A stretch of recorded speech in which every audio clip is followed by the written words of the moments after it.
Good afternoon. Let's go. We can do better than that. Yes. All right, almost there. So, what a tremendously exciting and happy occasion being here with you for our first in-person convocation since 2019.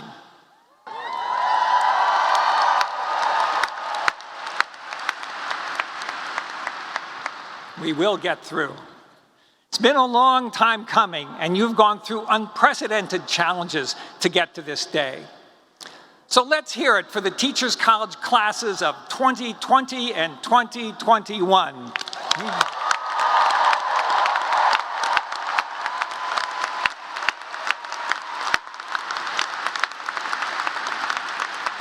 Yeah, we're going to do a lot of celebrating. So let's also hear it for everyone who helped you on your academic journey.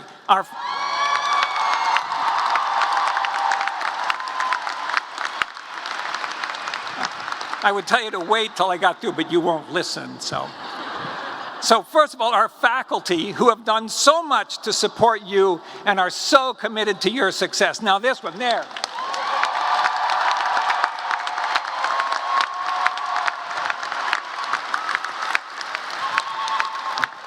All right.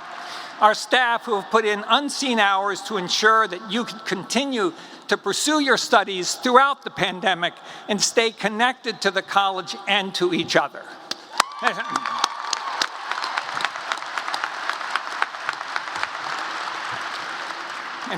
And finally, your family, spouses, partners, and friends whose love, generosity, and patience, I will venture to say, have been the indispensable ingredient for getting you to this day.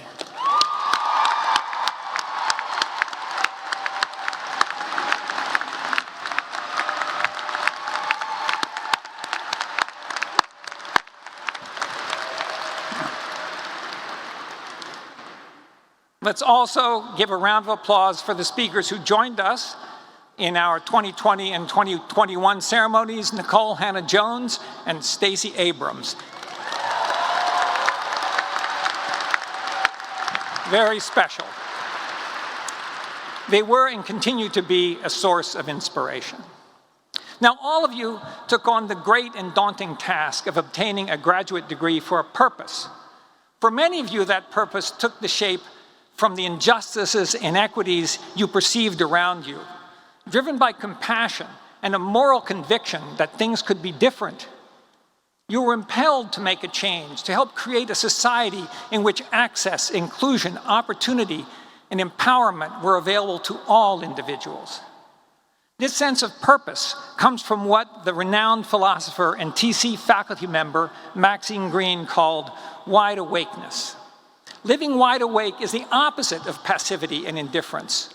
Wide awakeness is to actively reflect on our condition in the world, to inquire into the forces that appear to dominate us, to interpret the experience we are having each day through this continual act of awareness and questioning. We develop the agency that is required to live a moral life and enact change. Every bit of progress towards justice that we have made has been because of individuals who lived wide-awake lives. They have been able to question prevailing conditions and use what Greene has called their social imaginations to envision a different reality, and then they have pursued that vision with an indomitable sense of purpose. I think back to the Reconstruction era, when in the face of almost every challenge, the African American community relentlessly pursued an education. They pooled meager resources to hire teachers, found or built spaces for schools, and faced down violent opposition. Despite the many powerful forces arrayed against them, by 1900, they were able to virtually eradicate illiteracy among Black Southerners under the age of 40.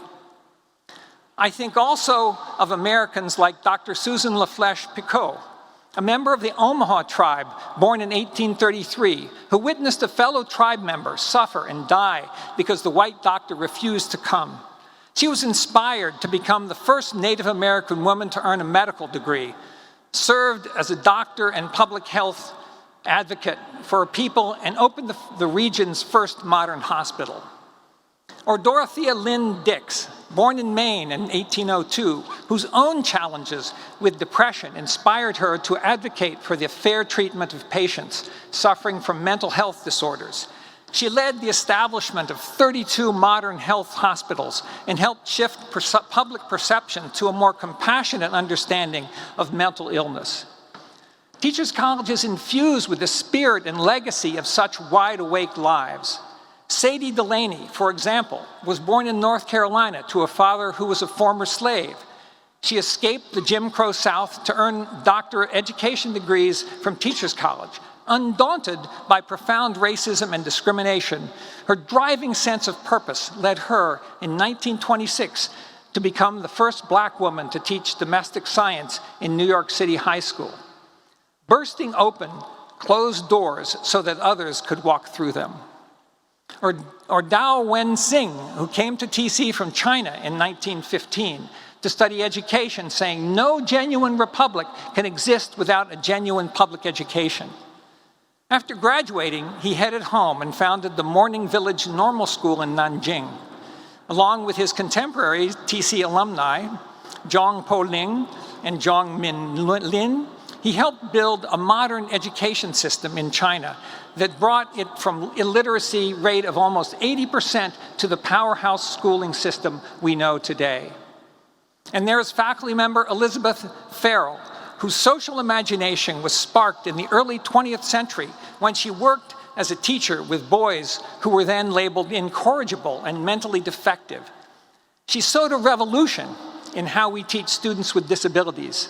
Besides founding the nation's first graduate program in special education at TC, she established a diagnostic clinic here that developed personalized support strategies for learning disabled students, the forerunner of the modern individualized education plan.